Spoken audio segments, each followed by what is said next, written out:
Aujourd'hui, le filmographe est consacré à la carrière de Carole Lombard sur Séance Radio par BNP Paribas. Bonjour à tous, bonjour Antoine Cyr. Je voudrais vous parler aujourd'hui de Carole Lombard et lorsqu'on parle de Carole Lombard, deux choses viennent à l'esprit. D'une part, son rôle dans To Be or Not To Be, ce désopilant film d'Ernst Lubitsch en 1942, et d'autre part, le chagrin de son mari Clark Gable qui ne s'est jamais remis de sa disparition tragique. Or, ces deux choses ont en commun d'être le fruit de l'engagement patriotique très déterminé de Carole Lombard pendant la Seconde Guerre mondiale.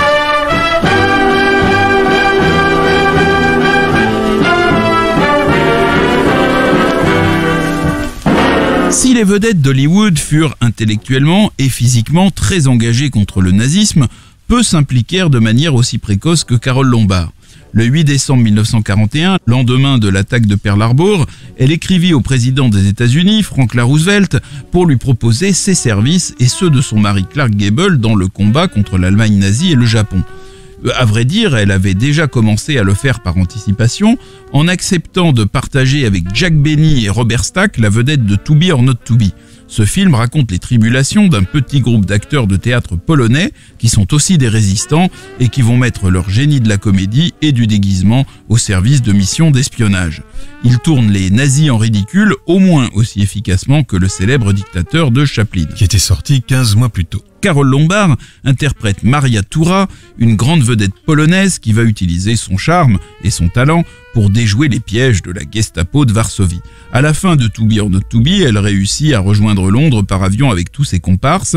Il est toujours difficile de mélanger le rire avec des circonstances tragiques. Le génie de Lubitsch y réussit parfaitement dans ce film, bien aidé par la capacité qu'avait développée Carole Lombard, la reine des screwball comédies, à trouver le juste dosage entre le comique et l'émotion. Poor little me, oh, I wouldn't hurt a fly. Or a goldfish. By the way, how is he? Who? The goldfish. What goldfish? Oh, the one you're so attached to. You see, I read all your interviews. Oh yes, of course. And when I saw that picture of you in the farm, you behind the plow. By the way, where was that? In the Chronicle. Oh, no, I mean, where's the farm? Oh, no, I think we've talked much too much about me. Tell me about yourself. Carole Lombard face à Robert Stack 18 ans avant Les Incorruptibles dans To Be or Not To Be. Le film fut tourné à l'automne 1941, c'est-à-dire avant l'entrée des États-Unis dans le conflit, et sorti le 6 mars 1942, alors que l'Amérique était en guerre depuis 3 mois. À cette date, hélas, Carole Lombard n'était plus de ce monde par la faute d'un avion qu'elle avait pris dans la vraie vie et qui n'était jamais arrivé.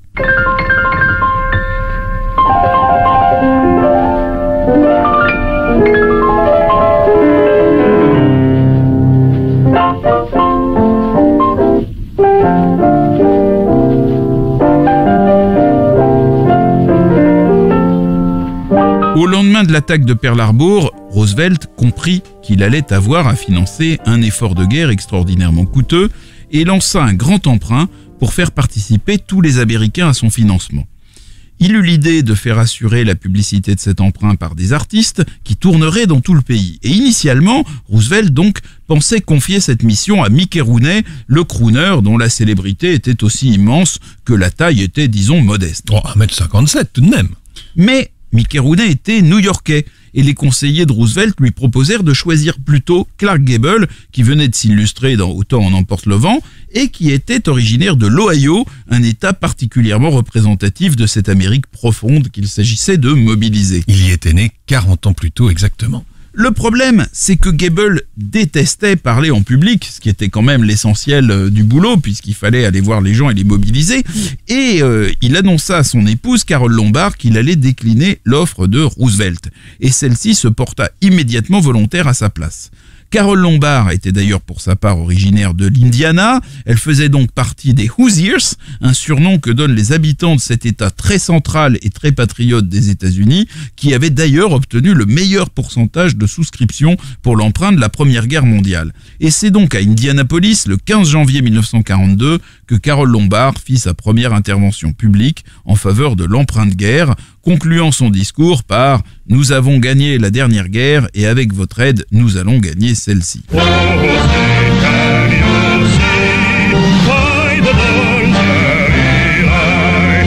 Gable n'avait pas voulu l'accompagner et elle s'était rendue à Indianapolis en compagnie de sa mère et d'Otto Winkler, un attaché de presse de la MGM.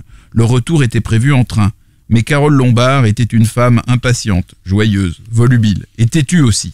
Avant le tournage de Mr. et Mrs. Smith, une comédie réalisée par Alfred Hitchcock, ce dernier avait déclaré que les acteurs étaient du bétail. Non, il a déclaré exactement qu'il fallait les traiter comme du bétail. Nuance. Bref, le premier jour du tournage, Hitchcock était attendu sur le plateau par 3 vaches en cage, portant chacune autour du cou un disque blanc, avec le nom des 3 vedettes du film, Carole Lombard, Robert Montgomery et Gene Raymond.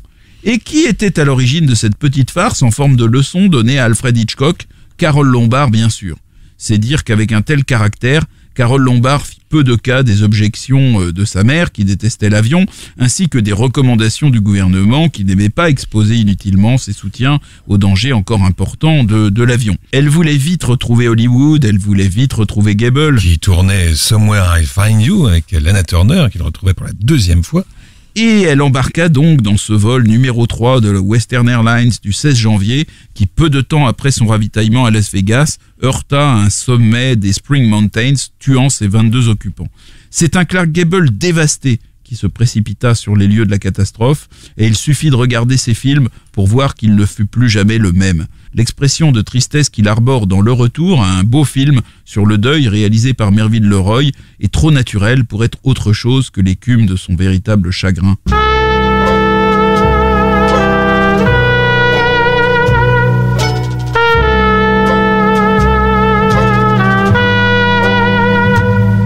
Vous écoutez Séance Radio et aujourd'hui Antoine Cyr, le filmographe de Séance Radio, raconte Carole Lombard. Carole Lombard était née sous le nom de Jane Alice Peters en 1908 à Fort Wayne dans l'Indiana et en 1914 ses parents divorcèrent, sa mère s'installa alors avec elle à Los Angeles. Elle fit ses débuts à 13 ans après avoir été remarquée dans la rue jouant au baseball par Alan Dwan, également connu d'ailleurs pour avoir découvert Natalie Wood et Aida Lupino. Et pour avoir dirigé Douglas Fairbanks en 1922 dans Robin des Bois. Donc Dwan lui donne un rôle de garçon manqué, de tomboy comme disent les Anglais, dans un mélodrame intitulé A Perfect Crime en 1921. Toujours sous son véritable nom, Jane Peters. Déjà très jolie blonde, la future Carole Lombard est reçue 3 ans plus tard par Charlie Chaplin qui cherche une jeune partenaire pour la ruer vers l'or. Elle se présente avec sa mère, ce qui semble contrarier Chaplin, connu pour s'accorder parfois quelques privautés avec les très jeunes actrices. Elle fait un bout d'essai, mais le rôle est accordé à Lita Grey, âgée comme elle de 16 ans, et Lita Grey tombera enceinte de Chaplin et deviendra sa 2e épouse, tandis que le rôle de la ruée vers l'or sera finalement attribué à Georgia Hale. Mais le bout d'essai tourné pour Chaplin par la future Carole Lombard a attiré l'attention de la petite société de production Vitagraph et les responsables de ce studio envisagent de la faire travailler à condition qu'elle se produise sous un nom sonnant mieux que Jane Peters. Et le nom choisi donc est Carole Lombard, mais au départ Carole sans E.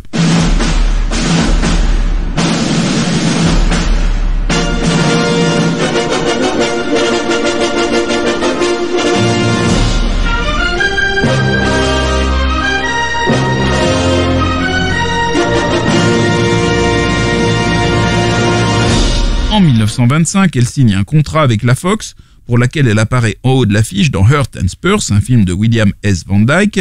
Mais en 1926, elle est victime d'un accident de voiture qui lui laisse une cicatrice au visage et la Fox met un terme à son contrat. Pourtant, une intervention de chirurgie esthétique pratiquée sans anesthésie immédiatement après son accident a permis de sauver l'essentiel de son visage.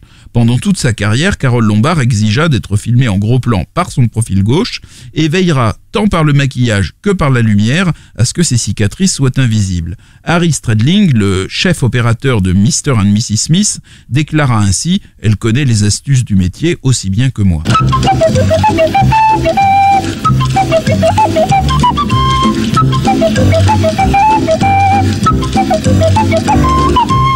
Carole Lombard va devenir en 1927 l'une des Bathing Beauties, née de l'imagination de Mack Sennett, l'un des génies comiques du cinéma muet. Ces jolies créatures servaient d'accessoires dans des scénarios délirants où leur maladresse était prétexte à divers mâles à moustache qui devaient, en principe, leur venir en aide. Elle signe également un contrat avec Pathé, pour qui elle tourne 13 courts-métrages muets qui lui permettront petit à petit d'assurer sa célébrité et de s'installer dans un personnage de comédie. C'est pour Pathé qu'elle s'impose dans le cinéma parlant en 1929 avec High Voltage, un film de Howard Higgin. En 1930, elle rejoint la Paramount et partage la vedette avec Miriam Hopkins et Frank Morgan dans Fast and Loose, une comédie romantique de Frederick Newmeyer sur un scénario de Preston Sturges où elle interprète une chorus girl dont l'arrivée va semer le trouble dans une famille bon chic bon genre de Long Island. Preston Sturges était à l'époque un jeune homme de 32 ans, pas encore cinéaste. Suite à une erreur typographique, son prénom figure avec un E au générique de ce film et l'actrice adopta définitivement la nouvelle orthographe. Sa sveltesse, son élégance, son jeu naturel et le succès des comédies dans lesquelles elle occupe déjà le haut de l'affiche permettent à Carole Lombard de devenir une star dès le début des années 30. Elle excelle dans Un mauvais garçon, No Man of Her Own. C'est un film sentimental de Wesley Ruggles qui marque sa rencontre avec Clark Gable. Ils joueront ensemble pour la seule et unique fois, interprétant un couple marié 7 ans avant de s'unir dans la réalité. À l'époque, Carole Lombard était mariée avec William Powell, un autre acteur célèbre, et dont elle divorcera en 1933.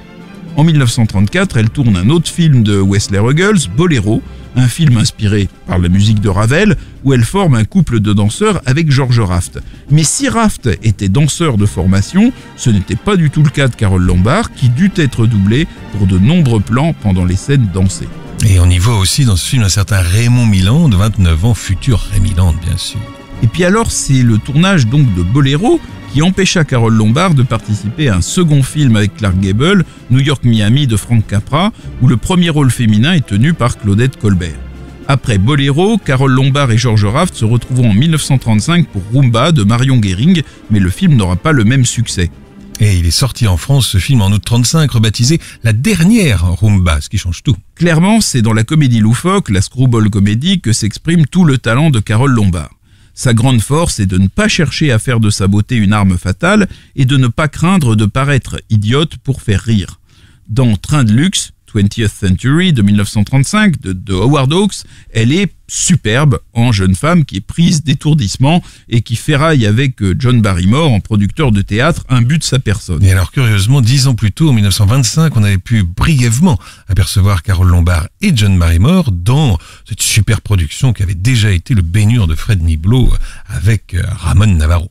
C'est peut-être en 1935 que Carole Lombard va vraiment s'imposer avec Jeu de main, Hands Across the Table, un film de Mitchell Leisen avec Fred MacMurray. Elle y joue une jeune manucure qui travaille dans un hôtel, mais qui en réalité a pour objectif de faire un riche mariage. Rôle initialement prévu pour Miriam Hopkins. Et donc Carole Lombard va prendre pour cible un homme qui est en réalité, ça va s'avérer ainsi, aussi fauché qu'elle, et elle va se trouver face à un dilemme qui étend le propos du film au-delà de la simple comédie. Finalement, doit-elle prendre l'amour tel qu'il se présente ou suivre l'ambition qu'elle s'était fixée? Mitchell Leisen adorait les qualités comiques de Carole Lombard. Il y a une scène où elle imite un appel téléphonique des Bermudes et où Fred MacMurray part dans un immense fou rire. En fait, cette scène a été en grande partie improvisée par les acteurs et Leisen a laissé la caméra tourner. Suite à l'immense succès de Jeu de main, Mitchell Leisen réunira les deux comédiens dans Trompette Blues, Swing High, Swing Low en 1937. Et on y retrouve dans ce film Dorothy Lamour et un débutant de 22 ans, Anthony Quinn. Et puis ils vont tourner également ensemble dans deux films mélangeant la comédie et le policier, Une princesse à bord, The Princess Comes Across de 1936 de William K. Howard et La folle confession, True Confession en 1937 de Wesley Ruggles, où Carole Lombard interprète une apprentie femme de lettres un peu mythomane qui va être suspectée pour un crime qu'elle n'a pas commis. 10 ans plus tard, John Berry en réalisera le remake, ça s'appellera Cross My Heart avec Betty Hutton et ce sera juste avant de réaliser Casbah, un autre remake tourné par John Berry, le remake de Pepe le Moko.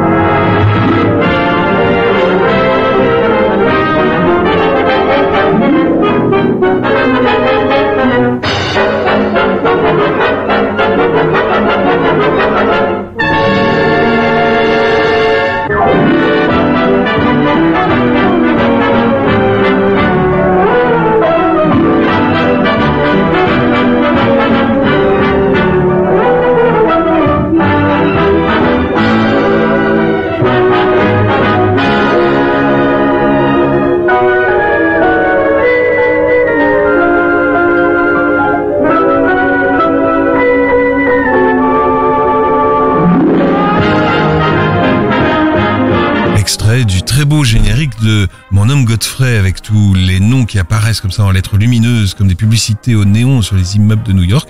Vous écoutez le Filmographe sur Séance Radio. Et aujourd'hui, Antoine Cyr nous raconte Carole Lombard, que l'on retrouve en 1936 dans Mon homme Godfrey, justement. Dans Mon homme Godfrey, elle joue la petite sœur un peu sotte d'une mondaine snob qui participe à une course aux objets et qui veut être la première à dégoter un homme oublié. Par homme oublié, comprenez un clochard ruiné par la Grande Dépression. L'homme choisi va préférer partir avec la petite sœur naïve plutôt qu'avec la grande prétentieuse, ce qui sert de point de départ à une comédie très drôle dont les aspects sociaux n'ont rien à envier au meilleur film de Capra. Carole Lombard partage l'affiche de Mon homme Godfrey, donc ce film de Grégory Lacava, avec son ancien mari William Powell, et c'est un film qui va connaître un immense succès. Oui, il obtiendra 6 nominations aux Oscars, dont celle de la meilleure actrice, l'unique nomination d'ailleurs pour Carole Lombard, du meilleur acteur et du meilleur réalisateur. Là aussi, un remake fut tourné 20 ans plus tard, cette fois par Henry Koster avec June Allison et David Niven.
Autre générique original, avec des figurines qui caricaturent chaque personnage, c'est le générique de La Joyeuse Suicidée.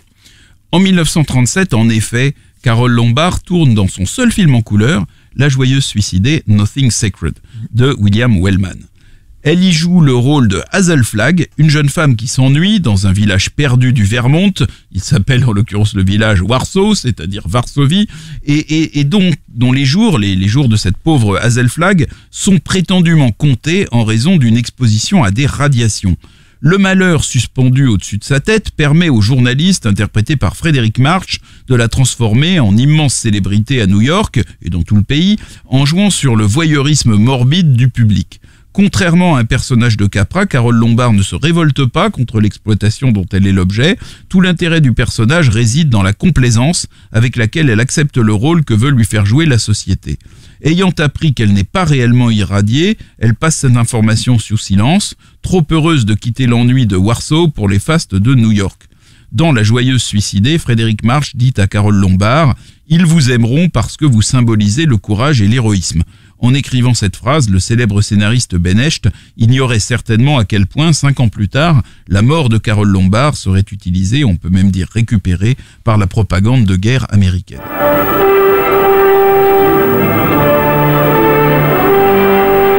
Toujours sur Séance Radio, avec Antoine Cyr, on poursuit l'évocation de la vie et de la carrière de Carole Lombard. Reine de la comédie, Carole Lombard cherchait à développer son registre dramatique, ce qu'elle fit notamment avec 3 films sortis en 1939.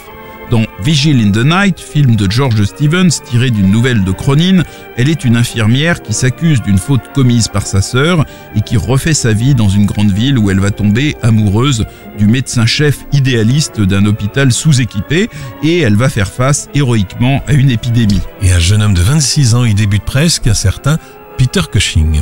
Dans Le lien sacré, Made for Each Other de John Cromwell, Elle est l'épouse de James Stewart et ensemble, ils vont tout tenter pour sauver leur bébé malade avec l'aide d'un aviateur qui est vraiment courageux, on voit dans le film, vraiment brave, qui n'hésite pas à affronter les pires conditions pour aller chercher un sérum qui se trouve à 3000 km de là. Et le film est produit par David O. Selznick qui avait vécu à peu près les mêmes affres quand il chercha partout un sérum pour sauver son jeune frère Mayon Selznick. La musique du film que vous entendez est d'Oscar Leven. Et puis dans l'autre, In Name Only en anglais, Carole Lombard est une jeune veuve qui tombe amoureuse d'un jeune homme fortuné, interprété par Cary Grant, qui est là dans l'un de ses rôles les plus dramatiques, et car malheureusement cet homme est marié à une femme qu'il a épousée seulement pour son argent et qui ne veut pas divorcer. En fait, le rôle de Carole Lombard avait été écrit pour Katharine Hepburn, qui après l'échec de l'impossible Monsieur Bébé avec le même Cary Grant, avait quitté la RKO, productrice du film. Oui, et d'ailleurs, au début d'In Name Only, on voit Carole Lombard s'essayer à la pêche dans un torrent où il n'y a d'ailleurs plus de poissons. C'est Cary Grant de passage qui lui donne cette information, qui est le point de départ de leur idylle. Et le jeu de Carole Lombard se battant maladroitement avec sa canne à pêche paraît précisément un peu inspiré du style de Katharine Hepburn. Cette séquence est l'une des seules du film à comporter un peu de légèreté, et le rôle que joue avec beaucoup de sensibilité Carole Lombard dans In Name Only est peut-être l'un des plus émouvants de sa carrière. Depuis le départ de Katharine Hepburn, ce projet, celui d'In Name Only, était en panne, et donc Carole Lombard elle-même, qui était soucieuse de s'occuper au maximum pendant que Clark Gable tournait Autant en emporte le vent, appela John Cromwell, avec qui elle venait de finir Le Lien Sacré, pour le convaincre de réaliser ce film. Elle était certaine que Cary Grant accepterait de reprendre le projet avec eux, ce qui fut en effet le cas. Elle en profita pour négocier avec la RKO, à l'insu de son agent, un contrat de 4 films payés 150 000 $ chacun, ce qui était une somme très très considérable, et on peut dire qu'elle était visiblement aussi douée comme femme d'affaires que comme actrice. Mais c'est bien dans la comédie que Carole Lombard exprime le mieux son talent. Parmi les dizaines de scripts qui lui sont soumis au début des années 40, elle choisit Mr. et Mrs. Smith, un scénario appartenant à la RKO, l'histoire d'un couple apparemment heureux, mais qui découvre que son mariage n'est pas légalement valable en raison d'un conflit territorial entre les États de l'Ohio et du Nevada. Au désespoir de sa femme, le mari s'accommode très bien de cette nouvelle situation. La suite n'est qu'une succession de disputes, de fausses réconciliations et de variations plus ou moins comiques autour du thème du couple. C'est Carole Lombard elle-même, qui était une grande admiratrice d'Alfred Hitchcock, qui va choisir le maître du suspense pour réaliser Mr. et Mrs. Smith, cette pure screwball comédie dans laquelle elle retrouve un de ses rôles classiques de tête de linotte.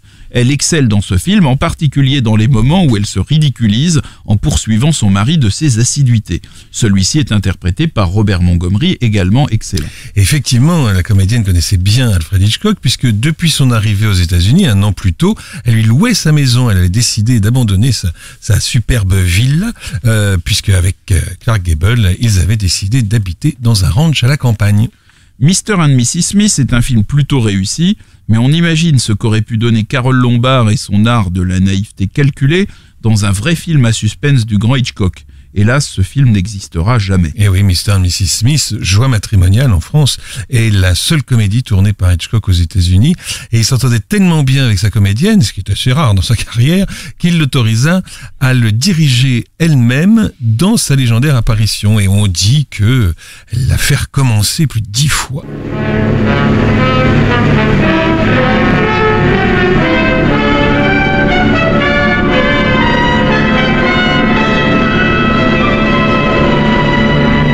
To be or not to be? That is the question.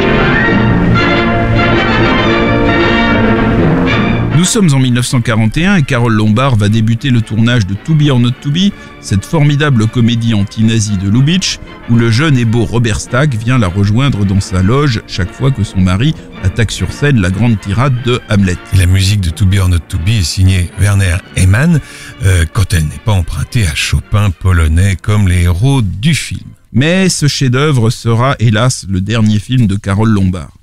Bientôt, il ne restera plus au pauvre Clark Gable qu'à noyer son chagrin dans la guerre en s'engageant au poste infiniment dangereux de mitrailleur à l'arrière d'un bombardier B-17 en mission au-dessus de l'Allemagne. Et avec dans sa poche peut-être le télégramme que lui avait adressé le président Roosevelt, elle était et sera toujours une star et nous ne l'oublierons jamais.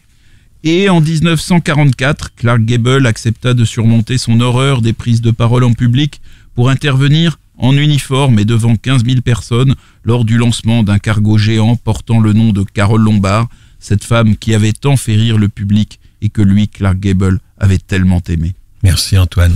Le Filmographe vous a été présenté par Antoine Cyr et Laurent Bourdon sur Séance Radio par BNP Paribas.